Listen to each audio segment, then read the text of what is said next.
السلام علیکم ورحمۃ اللہ وبرکاتہ۔ بسم اللہ الرحمن الرحیم۔ ایک غریب یتیم بچی کی تعلیم کا سارا خرچہ ایک نامعلوم شخص اٹھاتا تھا جو کبھی اس کے سامنے نہیں آیا۔ بچی نے ہمیشہ اس گمنام مسیحا کو دعائیں دی۔ جب وہ بچی CSS کر کے اعلیٰ پولیس آفیسر بن گئی تو اس نے ضد کی کہ وہ اس شخص سے ملنا چاہتی ہے۔ جب اسے ایک جیل کی کال کوٹری میں لے جایا گیا اور اس نے اس قیدی مسیحا کا چہرہ دیکھا تو اس کی چیخ نکل گئی، کیونکہ وہ قیدی کوئی اور نہیں بلکہ مریم کی زندگی شروع سے ہی دکھوں، تکلیفوں اور محرومیوں کا ایک انتہائی لمبا اور تاریک سفر تھی۔ جب وہ بہت چھوٹی اور ناسمجھ بچی تھی تو اس کے سر سے ماں باپ کا سایہ ہمیشہ کے لیے اٹھ گیا تھا، اور وہ اس ظالم اور بے رحم دنیا میں بالکل تنہا اور لاوارث رہ گئی تھی۔ اس کے رشتہ داروں نے اسے بوجھ سمجھ کر شہر کے ایک انتہائی پرانے اور خستہ حال یتیم خانے میں چھوڑ دیا تھا، جہاں اس کی زندگی کسی قیدی سے کم نہیں تھی۔ اس یتیم خانے کی عمارت بہت پرانی تھی اور اس کی دیواروں سے سیم اور نمی کی بو اڑتی رہتی تھی۔ سردیوں کے موسم میں جب برف جیسی ٹھنڈی ہوائیں چلتیں تو مریم کے پاس پہننے کے لیے کوئی گرم لباس یا اوڑھنے کے لیے کوئی موٹا بستر موجود نہیں ہوتا تھا۔ وہ رات بھر سردی سے کانپتی رہتی اور اپنے گھٹنوں میں سر دے کر روتی رہتی تھی۔ گرمیوں میں جب سورج آگ برساتا تو اس پرانے یتیم خانے کی چھتیں تپنے لگتیں اور پینے کے لیے ٹھنڈا پانی بھی نصیب نہیں ہوتا تھا۔ وہاں کی نگران عورت انتہائی سخت مزاج اور پتھر دل تھی، جو چھوٹی چھوٹی باتوں پر ان بے آسرا بچوں کو ڈانٹتی اور ان سے جھاڑو پونچھے کا کام کرواتی تھی۔ مریم بہت خاموش اور ڈری ڈری سی بچی تھی۔ وہ سارا دن یتیم خانے کے ایک کونے میں بیٹھی رہتی اور آسمان کی طرف دیکھ کر اپنے رب سے باتیں کرتی رہتی تھی۔ اسے پڑھنے لکھنے کا بے تحاشا شوق تھا۔ وہ اکثر یتیم خانے کے باہر سے گزرنے والے بچوں کو دیکھتی جو اپنے کاندھوں پر کتابوں کے بستے لٹکائے مدرسے کی طرف جاتے تھے، تو اس کا معصوم دل خون کے آنسو روتا تھا، اور وہ سوچتی تھی کہ کیا کبھی وہ بھی ان بچوں کی طرح کتابیں پکڑ کر علم حاصل کر سکے گی۔ اس کا یہ خواب بظاہر ناممکن نظر آتا تھا، کیونکہ یتیم خانے کے پاس اتنے پیسے نہیں تھے کہ وہ ہر بچے کو اعلیٰ تعلیم دلوا سکیں۔ مریم کچی مٹی پر لکڑی کی مدد سے لکیریں کھینچتی اور حروف بنانے کی کوشش کرتی رہتی تھی۔ اس کی یہ لگن اور یہ تڑپ انتہائی سچی اور خالص تھی۔ وہ ہر روز اپنے اللہ کے حضور سجدے میں گر کر دعائیں مانگتی تھی کہ اس کی مدد کے لیے کوئی فرشتہ زمین پر اترے۔ زندگی اسی طرح دکھوں اور اندھیروں میں گزر رہی تھی کہ اچانک قدرت کی طرف سے ایک ایسا معجزہ نمودار ہوا جس نے اس معصوم بچی کی تاریک زندگی کو مکمل طور پر روشنی سے بھر دیا۔ ایک دن یتیم خانے کی نگران عورت نے مریم کو اپنے دفتر میں بلایا اور اسے ایک انتہائی حیران کن خبر دی۔ نگران نے بتایا کہ کسی نامعلوم اور گمنام انسان نے مریم کی تعلیم اور اس کی پرورش کا سارا خرچہ اٹھانے کی مکمل ذمہ داری لے لی ہے۔ اس نامعلوم انسان نے یتیم خانے کے کھاتے میں اتنے پیسے جمع کروا دیے تھے کہ مریم اب شہر کے سب سے اچھے اور بڑے مدرسے میں داخلہ لے سکتی تھی اور اس کی ہر ضرورت پوری ہو سکتی تھی۔ مریم کے لیے یہ خبر کسی بہت بڑے صدمے اور بے تحاشا خوشی کا ملا جلا احساس تھی۔ اسے یقین نہیں ہو رہا تھا کہ اس بے حس دنیا میں کوئی ایسا نیک اور فرشتہ صفت انسان بھی موجود ہے جو اس جیسی لاوارث اور غریب بچی پر اپنی دولت لٹا رہا ہے۔ اگلے ہی دن مریم کے لیے انتہائی خوبصورت اور نئے کپڑے، جوتے اور کتابوں کا ایک شاندار بستہ یتیم خانے میں پہنچا۔ اس بستے کے اندر ایک چھوٹا سا خط بھی موجود تھا جس پر انتہائی سادہ اور خوبصورت لکھائی میں مریم کے لیے دعائیں لکھی تھیں، اور اسے ہدایت کی گئی تھی کہ وہ اپنی پوری توجہ صرف اور صرف علم حاصل کرنے پر لگائے اور کسی بات کی فکر نہ کرے۔ مریم نے وہ خط اپنے سینے سے لگا لیا اور وہ دھاڑیں مار مار کر رونے لگی۔ اس نے اس نامعلوم مسیحا کا چہرہ نہیں دیکھا تھا اور نہ ہی اس کا نام جانتی تھی، لیکن اس کا دل اس گمنام محسن کے لیے تشکر اور دعاؤں سے بھر گیا تھا۔ مریم کا شہر کے ایک بہت بڑے اور مشہور تعلیمی ادارے میں داخلہ ہو گیا، جہاں بڑے بڑے امیر گھرانوں کے بچے پڑھنے جاتے تھے۔ جب مریم پہلے دن اپنے نئے کپڑے پہن کر اور کتابوں کا بستہ اٹھا کر مدرسے کی طرف روانہ ہوئی تو اس کی آنکھوں میں امید کے ہزاروں ستارے چمک رہے تھے۔ اس نے اپنے دل میں یہ انتہائی مضبوط اور پکا ارادہ کر لیا تھا کہ وہ دن رات ایک کر کے اتنی محنت کرے گی کہ اپنے اس نامعلوم محسن کی قربانی کو کبھی رائے گاں نہیں جانے دے گی۔ مدرسے میں باقی بچے مریم کو یتیم خانے کی بچی سمجھ کر اس سے دور رہتے تھے، اور کچھ مغرور بچے اس کا مذاق بھی اڑاتے تھے، لیکن مریم نے کبھی ان باتوں کی پرواہ نہیں کی۔ اس کی پوری توجہ صرف اپنی کتابوں اور اپنے سبق پر مرکوز رہتی تھی۔ وہ صبح سویرے اٹھ کر پڑھائی شروع کرتی اور رات گئے تک یتیم خانے کے دالان میں لگے ہوئے ایک انتہائی مدھم اور پیلے رنگ کے بلب کی روشنی کے نیچے بیٹھ کر اپنے سبق یاد کرتی رہتی تھی۔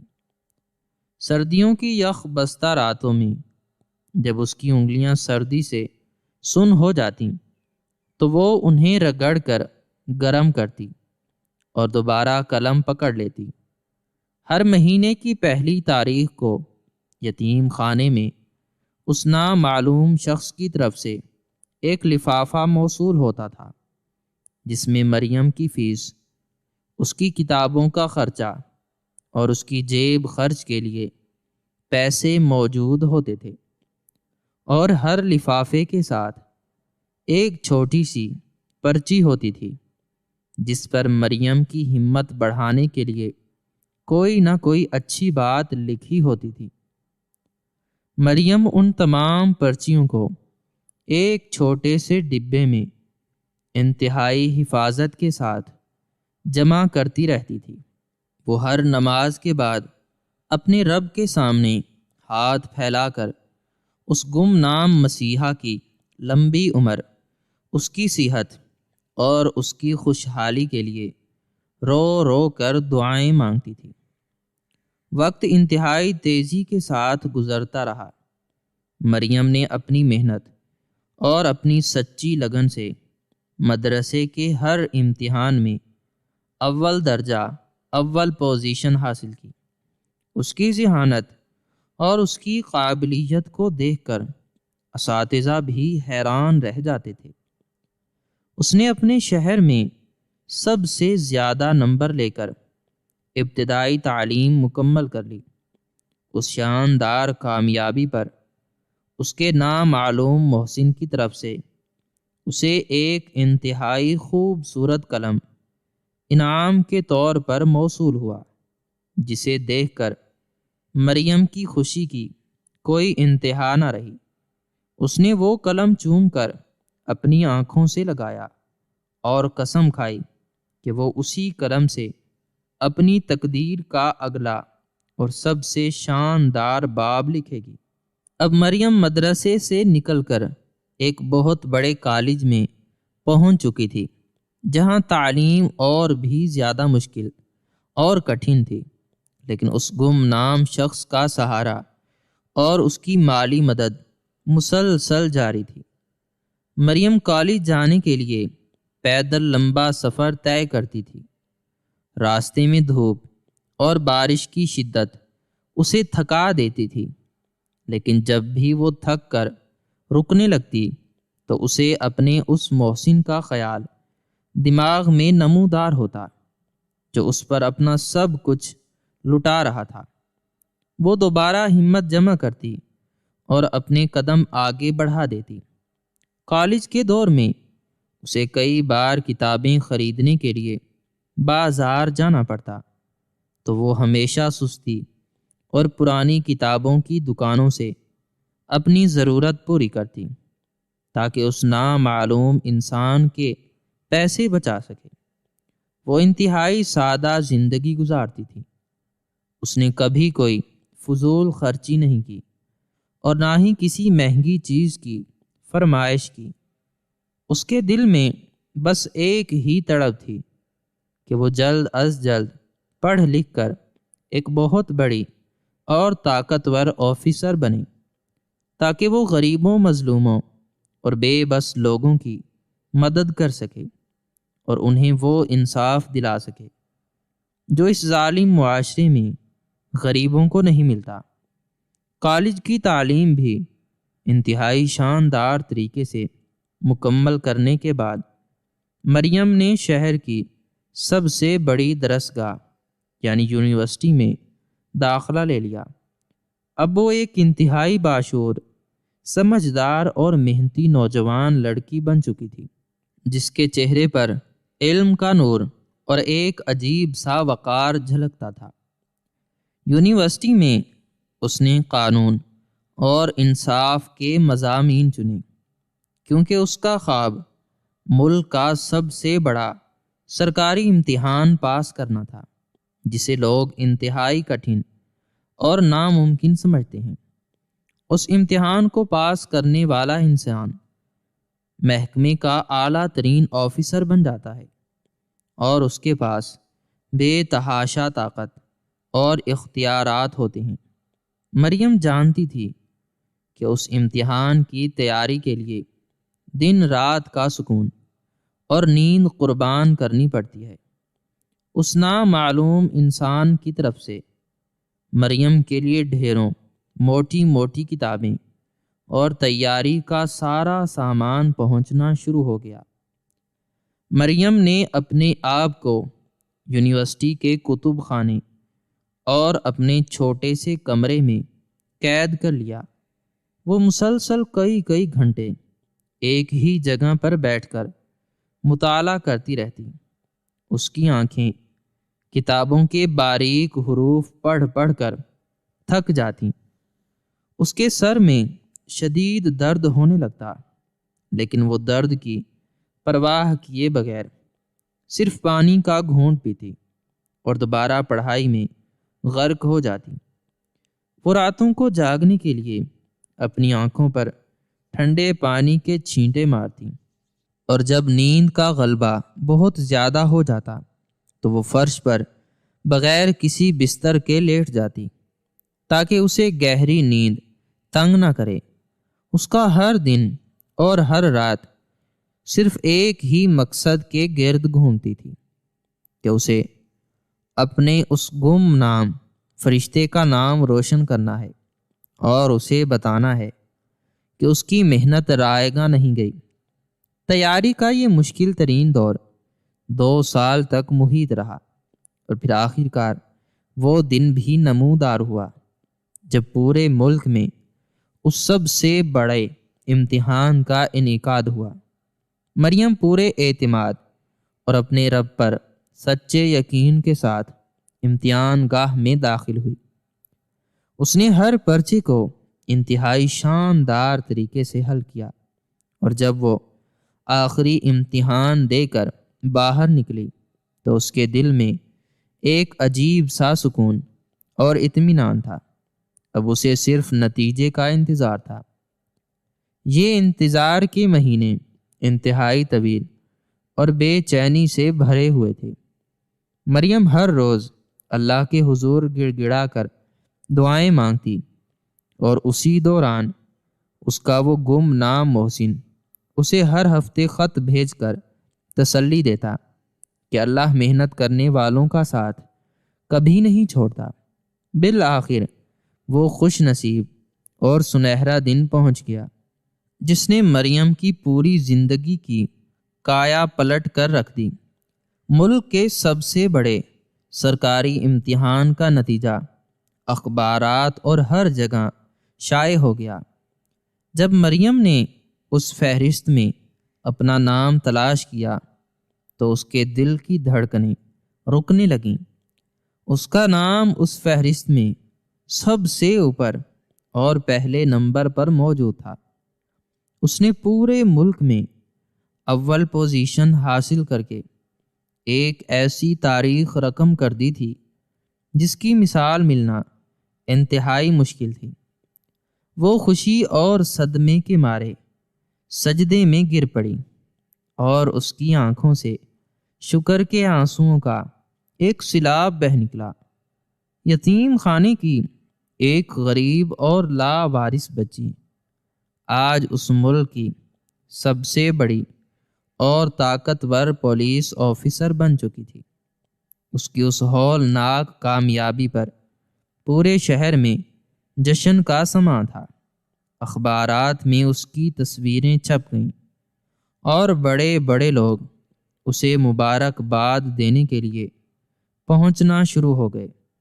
لیکن مریم کی آنکھیں اس بھیڑ میں صرف اور صرف ایک شخص کو ڈھونڈ رہی تھیں۔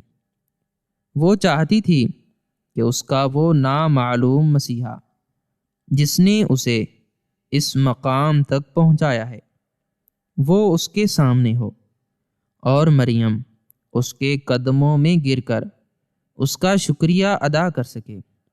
لیکن کامیابی کے اس سب سے بڑے دن بھی اس گمنام شخص کی طرف سے صرف ایک لفافہ اور ایک خط موصول ہوا جس میں مریم کو ایک عظیم آفیسر بننے پر مبارکباد دی گئی تھی، اور اسے ہمیشہ مظلوموں کا ساتھ دینے کی نصیحت کی گئی تھی۔ مریم نے اس خط کو چوما اور اپنے دل میں یہ پکا ارادہ کر لیا کہ اب وہ خاموش نہیں بیٹھے گی، اور اپنے اس محسن کو ہر قیمت پر تلاش کرے گی۔ مریم کی باقاعدہ تربیت شروع ہو گئی۔ اس نے انتہائی سخت اور کڑی جسمانی اور ذہنی تربیت کامیابی سے مکمل کی، اور جب اس نے پہلی بار اپنے کندھوں پر وہ اعلیٰ سرکاری وردی پہنی اور اس کے سینے پر ستارے سجے تو اس کا سارا وجود ایک ہولناک فخر اور طاقت سے بھر گیا۔ وہ اب ایک انتہائی با اختیار اور مضبوط آفیسر تھی جس کے ایک اشارے پر محکمے کے سینکڑوں محافظ حرکت میں دوڑ پڑتے تھے۔ اس کی تعیناتی شہر کے ایک انتہائی اہم اور بڑے تھانے میں کر دی گئی، جہاں اس نے اپنا عہدہ سنبھالتے ہی ظالموں اور مجرموں کی نیندیں حرام کر دیں۔ وہ دن رات محنت کر کے شہر میں امن قائم کرنے میں لگ گئی، اور مظلوموں کو ان کا حق دلانے لگی۔ اس کی ایمانداری اور بہادری کے قصے ہر زبان پر عام ہونے لگے۔ لیکن اس تمام طاقت اور اس رتبے کے باوجود مریم کے دل کے اندر ایک شدید بے چینی اور تڑپ موجود تھی جو اسے کسی پل سکون نہیں لینے دیتی تھی۔ وہ تڑپ اپنے اس نامعلوم مسیحا کو دیکھنے اور اس سے ملنے کی تھی۔ اب چونکہ مریم کے پاس محکمے کے تمام وسائل اور اختیارات موجود تھے، اس لیے اس نے اپنے محکمے کے انتہائی قابل اور خفیہ کارندوں کو اپنے دفتر میں بلایا اور انہیں ایک انتہائی اہم ذمہ داری سونپی۔ مریم نے ان کارندوں کو وہ تمام پرانے لفافے اور ان پر لکھی ہوئی رسیدیں دکھائیں جن کے ذریعے یتیم خانے میں اس کی تعلیم کا سارا خرچہ موصول ہوتا رہا تھا۔ اس نے اپنے ماتحتوں کو سخت حکم دیا کہ وہ ان لفافوں پر لکھی ہوئی تاروں، ڈاک خانوں کی مہروں اور ان پیسوں کے کھاتوں کی مکمل اور گہری چھان بین کریں اور جلد از جلد اس شخص کا کھوج لگائیں جو پچھلے 20 سالوں سے یہ تمام پیسے اور خطوط بھیج رہا تھا۔ مریم کے حکم پر محافظوں کی ایک انتہائی تیز اور ماہر ٹیم نے کام شروع کر دیا۔ انہوں نے شہر کے تمام پرانے ڈاک خانوں کا ریکارڈ چیک کیا، بینکوں کے کھاتے چھانے اور ان تاروں کا سراغ لگانا شروع کر دیا۔ یہ کام انتہائی مشکل اور الجھا ہوا تھا کیونکہ پیسے بھیجنے والا شخص بہت ہی ہوشیار تھا اور اس نے اپنا نام اور پتہ ہمیشہ خفیہ رکھا تھا۔ وہ ہر بار مختلف جگہوں سے پیسے بھیجتا تھا اور کبھی اپنا اصل شناختی ثبوت استعمال نہیں کرتا تھا، لیکن پولیس کی تفتیش اور ان کے جدید طریقوں کے سامنے کوئی بھی راز زیادہ دیر تک چھپا نہیں رہ سکتا۔ کئی ہفتوں کی مسلسل دن رات کی محنت اور تگ و دو کے بعد آخر کار تفتیش کاروں کو ایک انتہائی مضبوط اور پکا سراغ مل گیا۔ انہوں نے معلوم کر لیا کہ وہ تمام خطوط اور وہ سارے پیسے شہر کے ایک خاص اور مخصوص علاقے سے باقاعدگی کے ساتھ جاری کیے جاتے تھے، اور وہ علاقہ کوئی عام جگہ نہیں تھی۔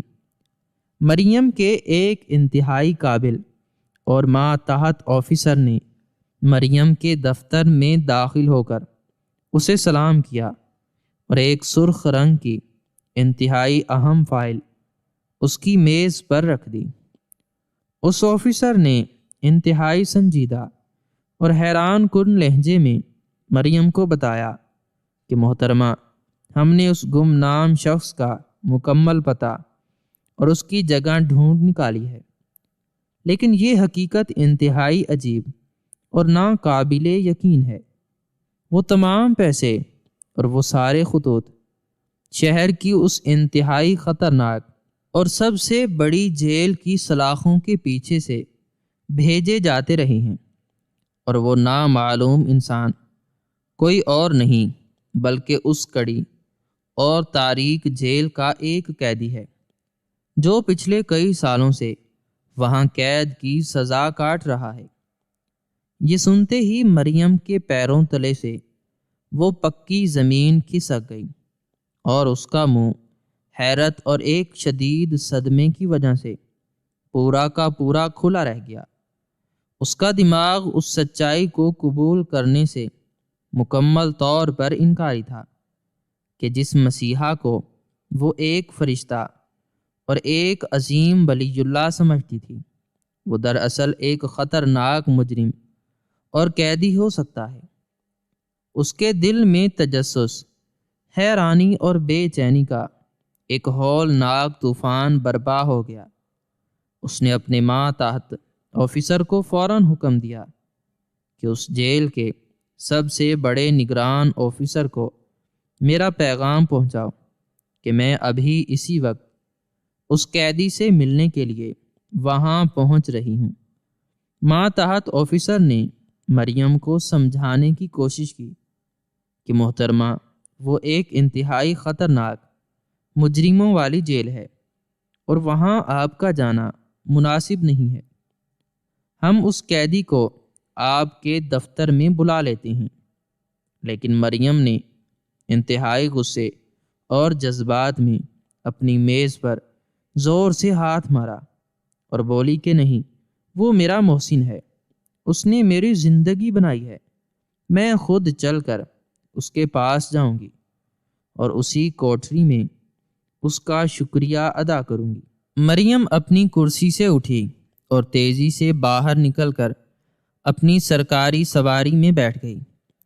اس کی سواری انتہائی تیز رفتاری کے ساتھ سائرن بجاتی ہوئی شہر کی سڑکوں کو چیرتی ہوئی اس پرانی اور خوفناک جیل کی طرف روانہ ہو گئی۔ مریم کا دل اس قدر زور سے دھڑک رہا تھا کہ اسے اپنی سانسیں اکھڑتی ہوئی محسوس ہو رہی تھیں۔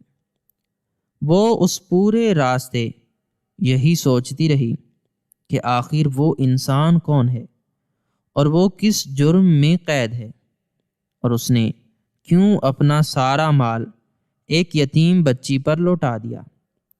جیل کے بھاری لوہے کے دروازے مریم کے لیے کھولے گئے اور نگران آفیسر نے آگے بڑھ کر اس کا استقبال کیا۔ نگران نے مریم کو بتایا کہ وہ قیدی انتہائی خونی اور شفاق ہے اور اسے موت کی کوٹری میں رکھا گیا ہے۔ لیکن مریم کسی کی بات سننے کے لیے تیار نہیں تھی۔ اس نے انتہائی ضد اور سختی سے حکم دیا کہ اسے فوراً اس قیدی کی کوٹری کے بالکل سامنے لے جایا جائے اور اسے اس سے ملنے دیا جائے۔ مریم کی یہ ضد اتنی شدید اور اٹل تھی کہ کوئی بھی اسے روک نہیں سکا۔ مریم اس قید خانے کے اندر داخل ہو چکی تھی، جہاں کا ماحول اتنا زیادہ خوفناک اور ڈراؤنا تھا کہ کسی بھی عام انسان کا دل وہاں پہنچ کر رک سکتا تھا۔ اس جگہ کی دیواریں بہت زیادہ اونچی اور کالے رنگ کی تھیں، جن پر جگہ جگہ نمی اور گندگی کے نشان موجود تھے۔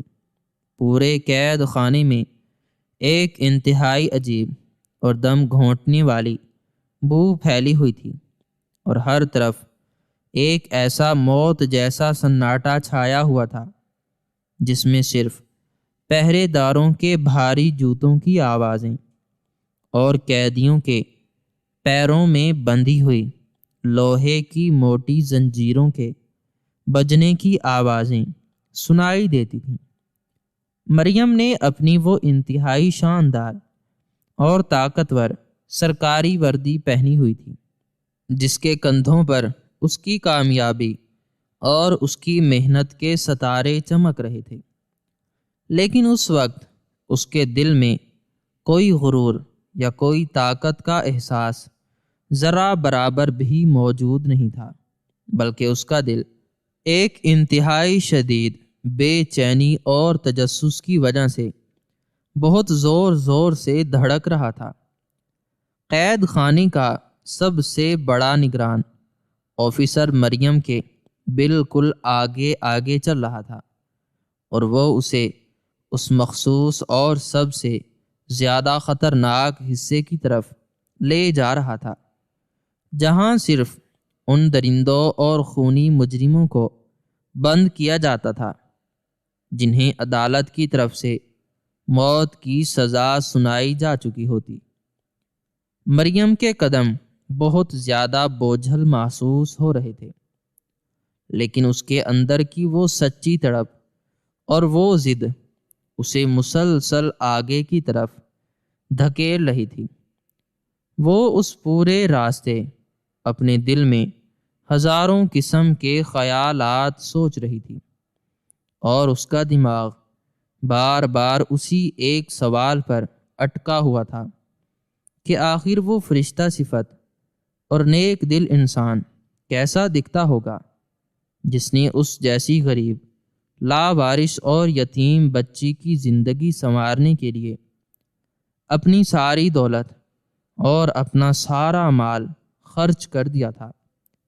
وہ سوچ رہی تھی کہ جس انسان نے اسے اندھیروں سے نکال کر روشنی کی طرف دھکیلا اور اسے اس ملک کی سب سے با اختیار کرسی پر بٹھا دیا، وہ انسان اس قدر بھیانک اور جہنم جیسی تاریک کوٹری میں قیدی بن کر کیوں بیٹھا ہے؟ اس کا دل اس نامعلوم محسن کی ہمدردی اور محبت سے بھرا ہوا تھا، اور وہ چاہتی تھی کہ جیسے ہی وہ اپنے اس مسیحا کو دیکھے گی تو وہ اس کے قدموں میں گر کر روتے ہوئے اس کا شکریہ ادا کرے گی اور اسے اس قید خانے کی اندھیری دیواروں سے ہمیشہ کے لیے آزاد کروا لے گی۔ چلتے چلتے آخر کار وہ سب ایک انتہائی پرانی اور لمبی راہداری کے بالکل آخری سرے پر پہنچ کر رک گئے، جہاں ایک بہت ہی بھاری اور زنگ سے بھرا ہوا لوہے کا دروازہ موجود تھا۔ یہ دروازہ اس موت کی کوٹری کا تھا جہاں اس کا وہ گمنام مسیحا پچھلے کئی سالوں سے بند تھا۔ اس دروازے کے اندر مکمل اندھیرا تھا اور صرف ایک چھوٹا سا سوراخ موجود تھا جس سے ہوا اندر جاتی تھی۔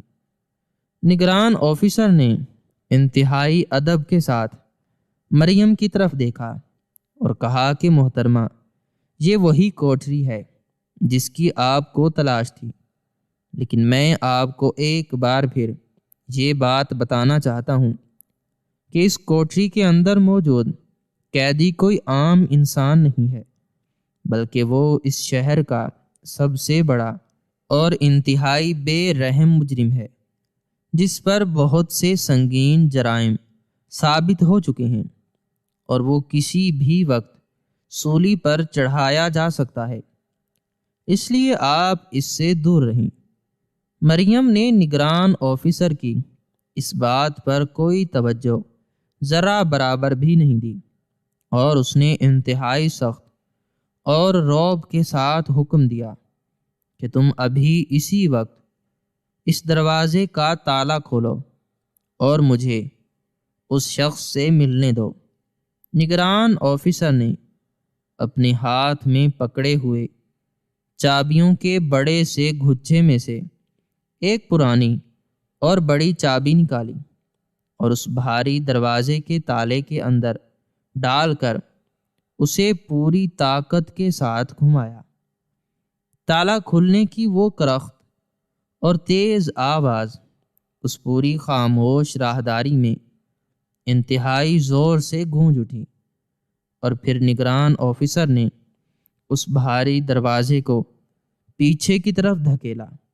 دروازہ کھلتے ہی کوٹری کے اندر کا وہ ہولناک اور تاریک منظر مریم کی آنکھوں کے بالکل سامنے ظاہر ہو گیا۔ اس کوٹری کے اندر روشنی کا کوئی خاص انتظام نہیں تھا، صرف چھت کے قریب بنے ہوئے ایک انتہائی چھوٹے سے روشن دان سے روشنی کی ایک بہت ہی باریک اور مدھم سی لکیر اندر پڑ رہی تھی، جس سے کوٹری کا کچھ حصہ نظر آ رہا تھا۔ مریم نے اپنے قدم اس اندھیری کوٹری کی چوکھٹ پر رکھے اور اس نے اندر کی طرف انتہائی غور اور دھیان سے دیکھنا شروع کیا۔ اس کی آنکھیں اندھیرے کی عادی ہونے لگیں تو اس نے دیکھا کہ اس سخت اور ٹھنڈے فرش پر ایک انتہائی پرانی اور پھٹی ہوئی چٹائی بچھی ہوئی تھی، اور اس چٹائی کے بالکل درمیان میں ایک بہت ہی بوڑھا، کمزور اور ہڈیوں کا ڈھانچہ بنا ہوا انسان سر جھکائے بیٹھا تھا۔ اس بوڑھے قیدی نے قیدیوں والا وہ پیلے رنگ کا مخصوص لباس پہنا ہوا تھا، جو وقت گزرنے کے ساتھ ساتھ انتہائی میلا اور گندا ہو چکا تھا۔ اس قیدی کے بال مکمل طور پر سفید، الجھے ہوئے اور بکھرے ہوئے تھے، اور اس کی داڑھی اس کے سینے تک لٹک رہی تھی۔ اس کے دونوں ہاتھوں اور دونوں پیروں میں لوہے کی انتہائی بھاری اور موٹی زنجیریں بندھی ہوئی تھیں، جن کا وزن اس کے کمزور جسم سے بھی زیادہ لگ رہا تھا۔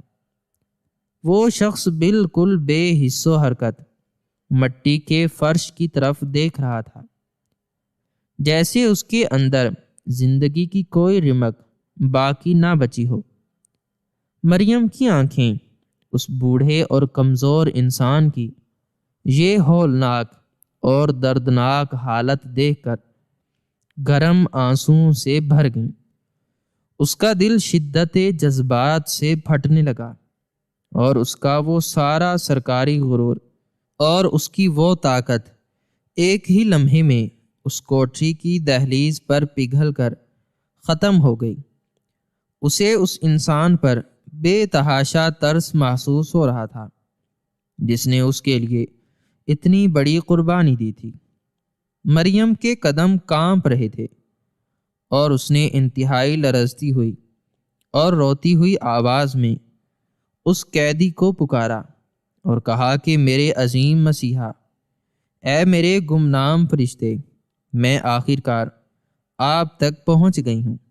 میں مریم ہوں، وہ غریب اور یتیم بچی جس کی اندھیری اور برباد زندگی کو آپ نے اپنے خون اور پسینے کی کمائی سے سنوارا ہے، جس بچی کو آپ نے یتیم خانے کی دھول سے اٹھا کر اس ملک کی سب سے بڑی اور با اختیار کرسی پر بٹھا دیا ہے۔ میں آج ایک بہت بڑی اور طاقتور آفیسر بن چکی ہوں، اور اپنا فرض پوری ایمانداری سے نبھا رہی ہوں۔ آپ اپنا سر اٹھائیں اور اپنی اس بیٹی کی کامیابی کو دیکھیں، جس کے لیے آپ نے اتنے سال تک اپنا سب کچھ قربان کر دیا۔ مریم کی یہ دردناک اور انتہائی جذباتی آواز سن کر اس کوٹری میں بیٹھے ہوئے اس بوڑھے قیدی کے جسم میں ایک ہولناک اور زوردار جھٹکا سا لگا۔ اس نے اپنے کانپتے ہوئے اور زنجیروں سے بندھے ہوئے ہاتھوں کو زمین پر رکھا اور اپنی گردن کو انتہائی آہستگی اور تکلیف کے ساتھ اوپر کی طرف اٹھانا شروع کیا۔ اس کی وہ دھنسی ہوئی اور انتہائی تھکی ہوئی آنکھیں دروازے پر کھڑی اس طاقتور وردی والی لڑکی کی طرف اٹھیں، اور جیسے ہی اس قیدی کا چہرہ اس روشن دان سے پڑنے والی اس باریک روشنی میں مکمل طور پر واضح اور صاف ہوا، اور مریم کی نظر اس قیدی کی شکل پر پڑی، تو مریم کے دماغ میں جیسے ہزاروں بجلیاں ایک ساتھ انتہائی زور سے کڑک اٹھیں۔ اس کے پیروں تلے سے وہ پکی اور مضبوط زمین یکدم مکمل طور پر کھسک گئی، اور اس کا سارا جسم ایک ناقابل یقین اور قیامت خیز صدمے کی وجہ سے لکڑی کی طرح بے جان اور سن ہو گیا۔ مریم کی پھٹی ہوئی آنکھیں حیرت، دہشت اور صدمے سے پوری طرح کھلی کی کھلی رہ گئیں۔ اس کا منہ حیرت کے مارے کھلا کا کھلا رہ گیا، اور اس کے حلق سے ایک انتہائی دردناک، ہولناک اور دل چیر دینے والی چیخ نکلی، جس نے اس پوری جیل کی اونچی اور کالی دیواروں کو ہلا کر رکھ دیا۔ مریم کی ٹانگوں نے اس کا جسم کا بوجھ اٹھانے سے مکمل طور پر انکار کر دیا، اور وہ اپنے گھٹنوں کے بل زور سے اس سخت اور ٹھنڈے فرش پر گر پڑی۔ اس نے اپنے دونوں ہاتھوں سے اپنے سر کو انتہائی مضبوطی سے پکڑ لیا، اور وہ دیوانوں اور پاگلوں کی طرح دھاڑیں مار مار کر اور چیخیں مار مار کر رونے لگی۔ اس کے آنسوؤں اس کے چہرے کو بھگو رہے تھے اور اس کا پورا وجود ایک شدید طوفان کی زد میں تھا، کیونکہ وہ بوڑھا قیدی جس کا چہرہ اس نے ابھی دیکھا تھا وہ کوئی اور ذرہ برابر بھی نہیں تھا، بلکہ وہ اس شہر کا وہی انتہائی خطرناک، خونی اور شفاق درندہ تھا جس کی ہولناک تصویریں مریم نے بچپن سے پرانے اخباروں میں اور محکمے کی ان پرانی فائلوں میں کئی بار دیکھ رکھی تھیں۔ یہ وہی ظالم اور بے رحم قاتل تھا جس نے آج سے ٹھیک 20 سال پہلے مریم کے انتہائی قریب اور معصوم ماں اور باپ کو چند روپوں کے لالچ میں ان کے چھوٹے سے کچے مکان میں گھس کر انتہائی بے دردی اور ظلم کے ساتھ موت کے گھاٹ اتار دیا تھا، اور اس چھوٹی سی معصوم بچی کو ہمیشہ کے لیے یتیم اور لاوارث کر کے یتیم خانے کی ان تاریک دیواروں کے پیچھے دھکے کھانے کے لیے تنہا چھوڑ دیا تھا۔ مریم کے دماغ کے پرخچے مکمل طور پر اڑ چکے تھے، اور اسے ایسا محسوس ہو رہا تھا کہ اس کے سینے میں کسی نے ایک انتہائی گرم اور تیز خنجر اتار کر اسے زندہ جلا دیا ہو۔ جس شخص کو وہ اپنی ساری زندگی اپنی نمازوں اور اپنے سجدوں میں رو رو کر دعائیں دیتی رہی، جس انسان کو وہ اپنا سب سے بڑا مسیحا اور اللہ کا بھیجا ہوا فرشتہ سمجھتی رہی، اور جس کے پیسوں سے کتابیں خرید کر اور تعلیم حاصل کر کے وہ اس بڑے اور طاقتور مقام تک پہنچی تھی، وہ دراصل کوئی مسیحا یا کوئی فرشتہ نہیں تھا، بلکہ وہ اس کے اپنے سگے ماں باپ کا قاتل اور اس کی ہنستی کھیلتی زندگی برباد کرنے والا اس دنیا کا سب سے بڑا اور خونی ظالم انسان تھا۔ مریم کو اس وقت اپنا وہ سارا وجود، وہ ساری بڑی تعلیم، وہ ساری شاندار کامیابی اور اس کی یہ طاقتور وردی اس قاتل کے دیے ہوئے ان پیسوں کی وجہ سے ایک انتہائی گندے اور غلیظ بوجھ کی طرح محسوس ہونے لگی۔ وہ اس ٹھنڈے فرش پر مچھلی کی طرح تڑپ رہی تھی اور زور زور سے چیخ رہی تھی کہ یہ کیسا ہولناک مذاق ہے، میرے سچے اللہ، یہ کیسا انصاف ہے کہ تو نے مجھے میری ہی ماں باپ کے قاتل کے پیسوں سے پال کر بڑا کر دیا۔ میں کس طرح اس احسان کا بوجھ اپنے کندھوں پر اٹھاؤں گی؟ جس نے مجھے یتیم کیا اسی نے مجھے یہ مقام دیا۔ یہ صدمہ مریم کی برداشت سے بہت زیادہ باہر تھا۔ اس بوڑھے قیدی نے جب مریم کو اس اندھیری کوٹری کے دروازے پر اس طرح بے بسی اور صدمے سے روتے اور تڑپتے ہوئے دیکھا تو اس کی آنکھوں سے بھی خون کے آنسو بہنا شروع ہو گئے۔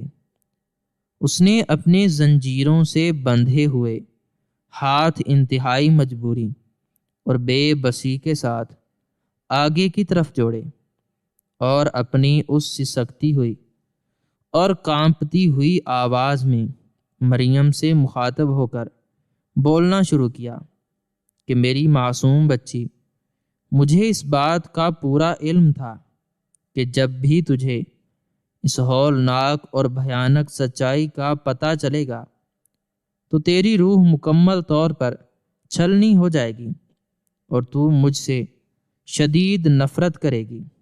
میں ایک انتہائی خونی اور شفاق درندہ تھا جس کے دل میں رحم نام کی کوئی چیز ذرہ برابر بھی موجود نہیں تھی۔ میں نے دولت اور پیسوں کے نشے میں مکمل طور پر اندھا ہو کر تیرے معصوم اور غریب ماں باپ کا ناحق خون بہایا اور تجھے اس چھوٹی سی عمر میں یتیم اور بے آسرا کر کے یتیم خانے میں پھینک دیا تھا۔ لیکن جب پولیس نے مجھے گرفتار کر لیا اور عدالت نے مجھے موت کی سزا سنا کر اس اندھیری اور جہنم جیسی کوٹری میں ہمیشہ کے لیے بند کر دیا، تو اس تنہائی اور اس تاریکی میں میرے اندر کا سویا ہوا ضمیر اچانک جاگ اٹھا۔ مجھے اپنے اس بھیانک اور ہولناک گناہ کا وہ شدید پچھتاوا ہوا جس نے مجھے دن رات ایک ایسی آگ میں جلایا جو دنیا کی ہر آگ سے زیادہ گرم تھی۔ مجھے راتوں کو نیند نہیں آتی تھی، اور جب بھی میں اپنی آنکھیں بند کرتا تو مجھے تیرے روتے ہوئے ماں باپ کے معصوم چہرے نظر آتے تھے، اور تیری وہ سسکیاں سنائی دیتی تھیں جو تو نے اس رات لی تھیں۔ میرا دل پھٹنے لگتا تھا اور میں اس کوٹری کی دیواروں پر اپنا سر مارتا تھا۔ میں نے اپنے اس ناقابل معافی گناہ کا کفارہ ادا کرنے اور اپنے اندر کی اس بھڑکتی ہوئی پچھتاوے کی آگ کو کسی حد تک بجھانے کے لیے اپنے دل میں یہ پکا فیصلہ کر لیا کہ میں اپنی وہ ساری کمائی، اپنا وہ سارا مال جو میں نے چھپا کر رکھا تھا، اور اس جیل کی سخت مشقت سے ملنے والے سارے پیسے صرف اور صرف تیری زندگی سنوارنے پر لگا دوں گا۔ میں یہ بات بہت اچھی طرح جانتا تھا کہ میرے یہ پیسے اور میری یہ دولت تیرے مرے ہوئے ماں باپ کو کبھی بھی واپس نہیں لا سکتی، اور نہ ہی میرا یہ خون کا گناہ کبھی بھی معاف ہو سکتا ہے۔ لیکن میں مرنے اور سولی پر چڑھنے سے پہلے تجھے ایک انتہائی کامیاب، مضبوط اور طاقتور انسان دیکھنا چاہتا تھا، تاکہ تو ان ظالموں کو پکڑ سکے اور ان کو سزا دے سکے جو میرے جیسے درندے ہیں۔ میں نے ہر مہینے تجھے خط بھیجے اور تجھے ہمت دی تاکہ تو کبھی پیچھے نہ ہٹے۔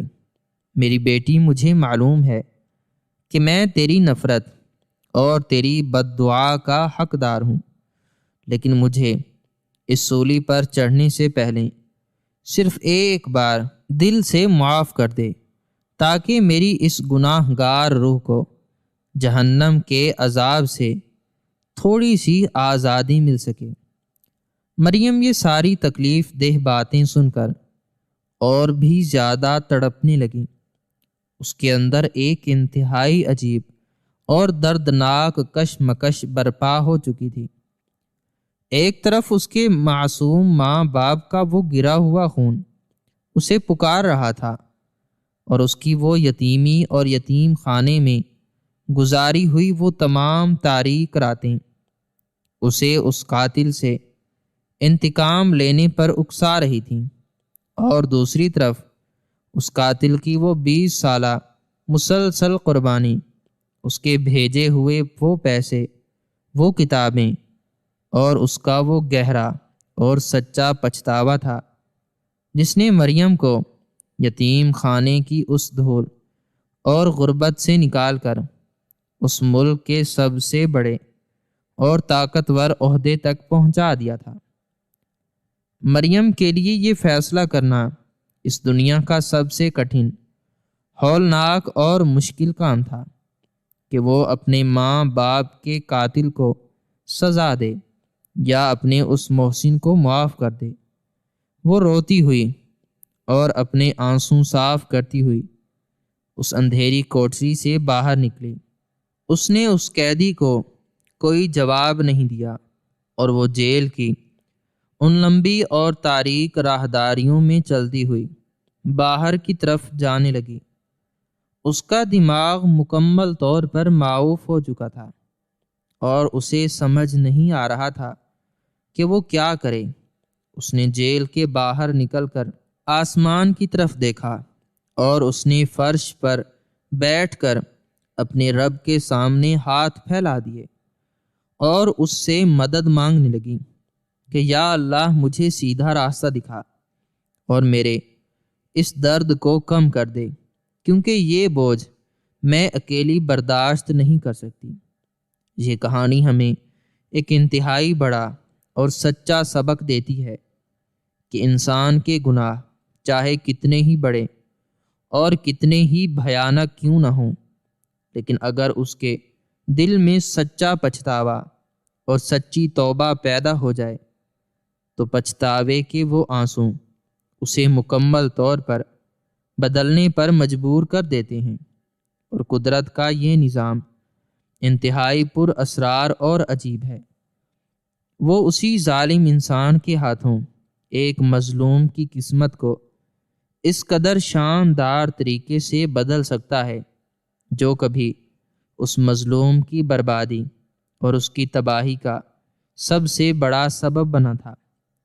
اللہ کے فیصلے انسان کی سوچ اور اس کی عقل سے بہت زیادہ بلند اور بالا تر ہوتے ہیں، اور وہ جس سے چاہے اور جس طرح چاہے اپنی بھلائی کا کام لے سکتا ہے، چاہے وہ انسان کوئی فرشتہ ہو یا قید خانے کی کوٹری میں بند کوئی قاتل ہو۔